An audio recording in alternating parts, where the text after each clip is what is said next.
Hey everyone, it's Vintage Machine Repair here, and I have a Sears Kenmore 158.15160 with me. I've made a couple of videos on this machine, basically detailing how to do the basic functions of the machine. But today I wanted to give you a run through of what this machine does and show you some of the absolutely beautiful stitches that it makes. So yeah, let's get started. Okay, so as I was mentioning on a previous video, the Kenmore 158 series were made in the late 1960s to early 1970s. The 158 series were one of the last machines that Kenmore made that were, those classic vintage all metal machines. And because of this, and because they're super reliable, they're easy to find, they're really cheap to buy back then and now, they're one of my favorite machines to service. It's almost all vintage machines with the exception of a couple of brands that I shall not name right now. But I will in a future video. Most of the machines, if you oil them and love them, they literally will last you your lifetime, your children's lifetime, and the Kenmores are no exception. Love these guys. So this particular machine, I'll be listing it on eBay. I'll put the link on the description box in the video, but this is your basic straight stitch machine. It does have zigzag capabilities with a cam. I'm only including one, but the other cams are pretty easy to find. There's these orange ones, there are some kind of gray ones, and some like olivey green ones. And those, like I said, they're pretty easy to find and they're pretty cheap. The bobbin is wound on a bobbin winding mechanism up here, which I went through on a previous video. Like I said, the cam compartment is up here. You have twin needle capabilities. So you have two spool pins. You also have two thread guides, and you have two thread guides down here in the needle bar thread guides as well. This machine has an incandescent bulb that is inside the front compartment. The tension mechanism is numbered and it's at the front of the machine, similar to the Singer 99 and 66s as well. The knob that controls the pressure on the presser foot is right here, and you can kind of grade it, and then when you want to go back to 0, you just press on the outer rim of it. So that's really handy, and you don't see that on a lot of modern machines as well. You have these two knobs. This one controls the stitch length. I was going to make a separate video on that, but it's so easy to do. I'm just going to cover it in this video. And then this knob controls the stitch width when you're doing zigzag and blind hem stitch and things like that. This guy has feed dogs that drop up and that drop down and come back up with a simple lever. I think that is such a cool mechanism. And for reverse or back tack, you just press down, press up. There is a switch that controls the power to the machine and the power to the bulb. Those aren't separable.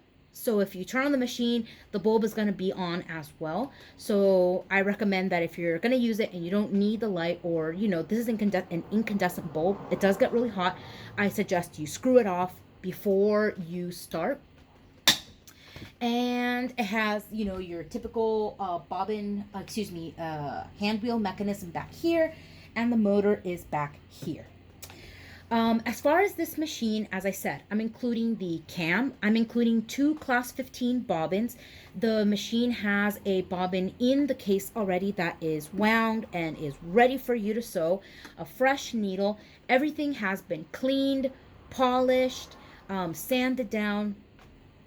If you take this machine home, you oil it, you lubricate it, like I said, this machine will really last you forever. It comes in, one more thing, the electrical plug plugs in here and has a dual cord for the, obviously, the electrical outlet and for the presser foot as well, which is the original presser foot, which is in great condition. Bobbin case is, of course, included. This is totally clean down here. The case, the base of the case is in, the case is plastic. This case is in pretty good condition.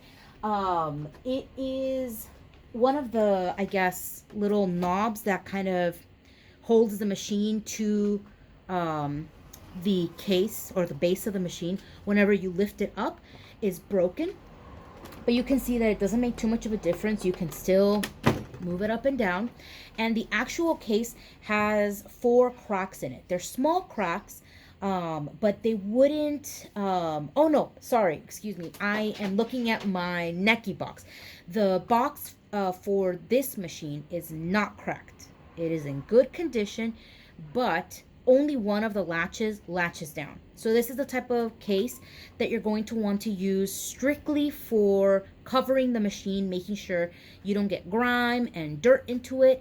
But it's not going to be something where you're going to be carrying it around, which I honestly wouldn't recommend for most vintage machine cases. But anyway, so let's go ahead and put some fabric under here and see how it sews.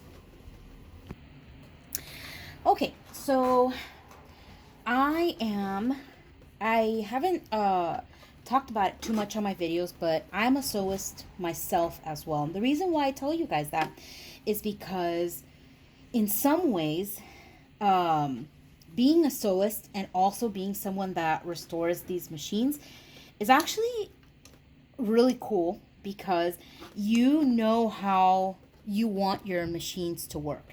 I actually spent most of my sewing life sewing on modern machines, and so now that I'm used to vintage machines, I really have a better idea of what they should be able to do, and I love that.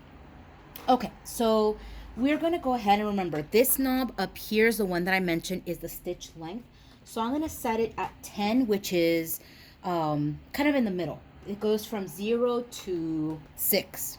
0, you can think of it as being an equivalent to like 30, 25 to 30 stitches per inch. And I'm going to set the lower knob, which is the stitch width, to the S for straight stitch, because obviously I'm not going to do zigzag right now. So go ahead and... So I'm sewing pretty slow on it right now, just to kind of give you an idea of how the machine sounds. I'm going to speed up a little bit now. Still perfect control over the machine, but you can go really, really fast on this guy. All right, let's turn it around. And why don't we make some extra long stitches? So I'm going to put it over to 6. So again, I'm going to start pretty slow, and then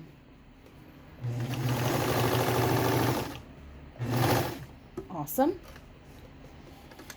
Turn it around again. And I'm going to set it to the smallest stitch capable, which on the dial is going to be 0. But again, just know that that's, as I said, about 25 to 30 stitches per inch. We're going to be here forever because it's really, really slow. So I'm going to, or the stitches are really little, so obviously you're not going to make a lot of headway. But, oh, sorry, give me just a second. Okay, small wardrobe malfunction, i.e.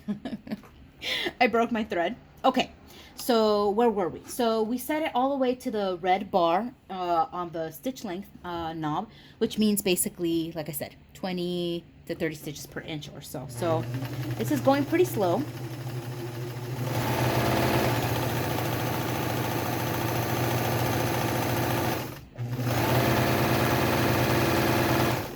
And that's flooring it, and it's still making freaking perfect stitches.